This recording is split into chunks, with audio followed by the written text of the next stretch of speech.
Udah kelihatan ya materinya.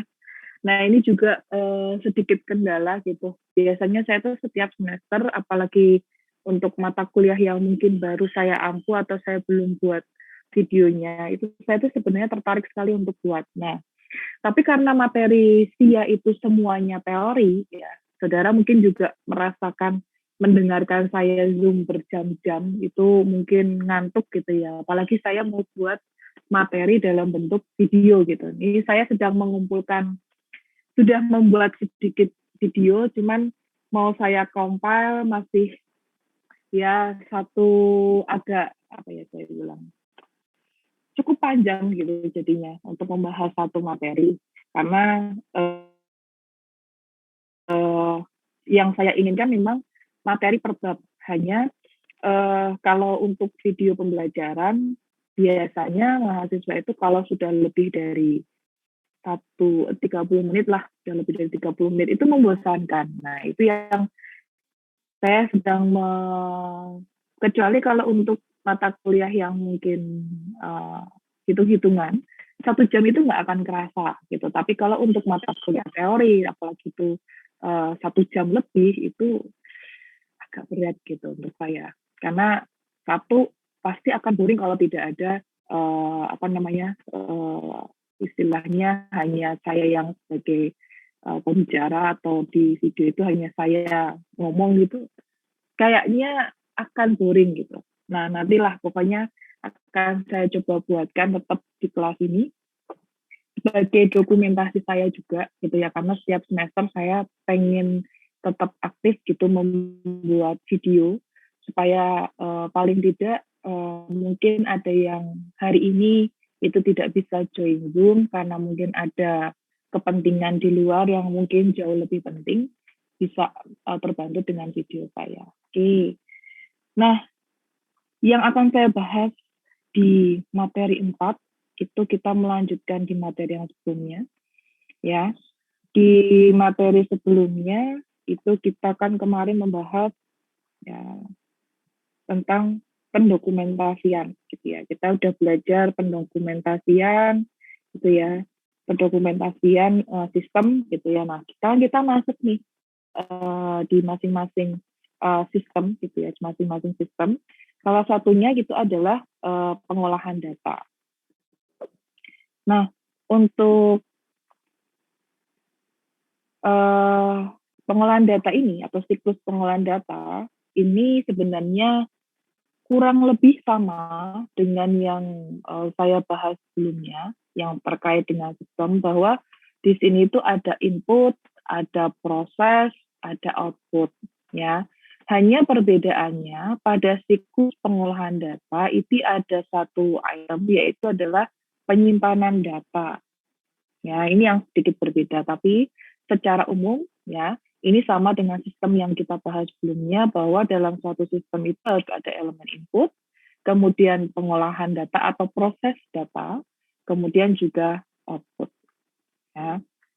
Nah, yang pertama dulu yang akan saya bahas ya, nanti kita akan bahas itu akan kita bahas itu adalah keempat elemen ini ya, mulai dari input ya, kemudian nanti penyimpanan data dan pengolahan data, ini yang mungkin nanti akan cukup banyak ya, pengolahan data dan penyimpanan data, lalu output. Nah, inilah nanti gambaran yang akan kita bahas per materi ini.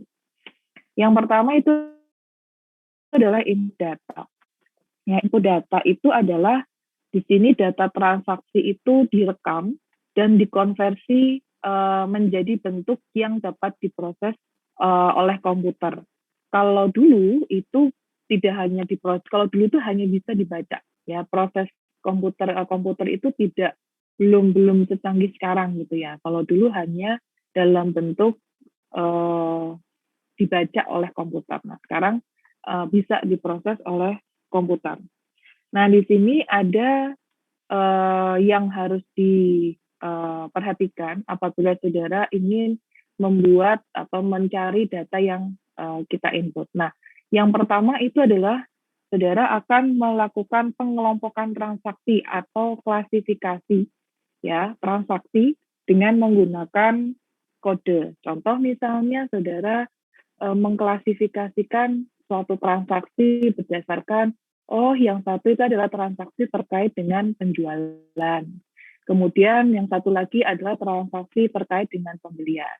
Nah, berbeda jenis transaksi ini ya supaya saudara mudah untuk memasukkan data atau memetakan datanya, itu saudara berikan kode ya. Kalau misalnya untuk kode penjualan, saudara beri kode 4 misalnya. Kalau untuk pembelian, saudara kasih kode 5. Nah, seperti itu untuk klasifikasi. Jadi saudara klasifikasikan dulu ya data-data yang nanti saudara akan input. Macam-macam data kan banyak ya. Tapi kalau semua kita terima, kalau tidak kita klasifikasikan akan menjadi sulit. Kemudian yang kedua adalah kita verifikasi ya untuk menjamin akurasi data. Nah, di sini maksudnya verifikasi itu adalah kita akan melakukan pengujian atau pemeriksaan secara menyeluruh. Jadi ketika data itu kita peroleh, ya kemudian akan diproses oleh komputer, kita akan verifikasi dulu, ya bagaimana data ini itu sudah tepat untuk dimasukkan atau kita inputkan, ya. Contoh verifikasi misalnya saudara sudah melihat pada dokumen tersebut sudah ditandatangani.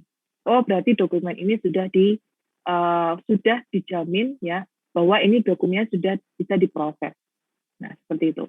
Kemudian pengiriman data atau transmittal dari satu lokasi ke lokasi lainnya. Ya, jadi ada pengiriman data setelah nanti dari kita masukkan, lalu nanti ke kemana lagi itu sudah kita tentukan lokasinya kemana aja. Ya.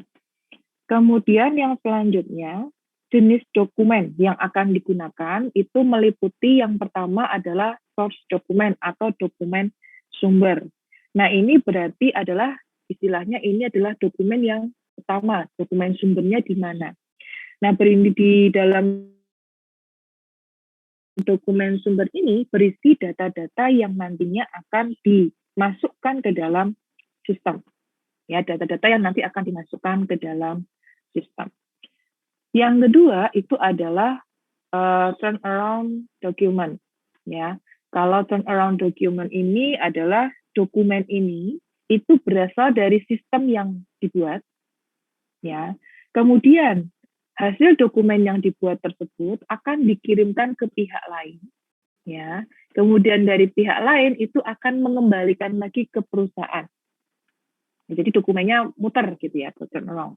Nah, tetapi dokumen yang kembali ke dalam perusahaan itu, ya, ini sudah melakukan sudah ada perubahan gitu ya. Jadi tidak sama dengan dokumen yang kita berikan sebelumnya. Contohnya mungkin saudara yang sudah pernah saudara kerjakan mungkin di siklus itu adalah seperti dokumen faktur. Perusahaan itu mengeluarkan faktur atau tagihan, ya, itu datanya dari perusahaan. Ya, data dari perusahaan punya dokumennya, kemudian dikirimkanlah tagihan kepada pelanggan. Kemudian pelanggan itu akan menerima bukti, kemudian akan melakukan pembayaran. Ya, melakukan pembayaran.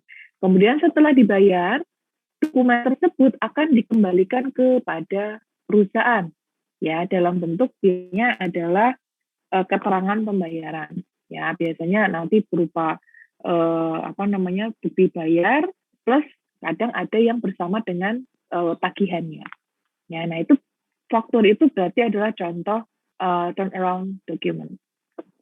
Lalu yang terakhir itu adalah source data automation. Nah untuk source data automation itu adalah sumber data yang memang dia langsung masuk ke dalam komputer, jadi tidak keluar lagi, jadi hanya bisa kita lihat di dalam layar komputer saja, jadi tidak dalam bentuk cetak. Nah ini jenis-jenis dari input data, jadi data yang dimasukkan itu bisa dokumen yang dimasukkan atau yang nantinya sebagai sumber itu bisa dari source document, kemudian turnaround document, dan juga source data automation. Ya. Lalu kita masuk ke langkah yang kedua atau kita masuk ke bagian yang kedua yaitu adalah penyimpanan data.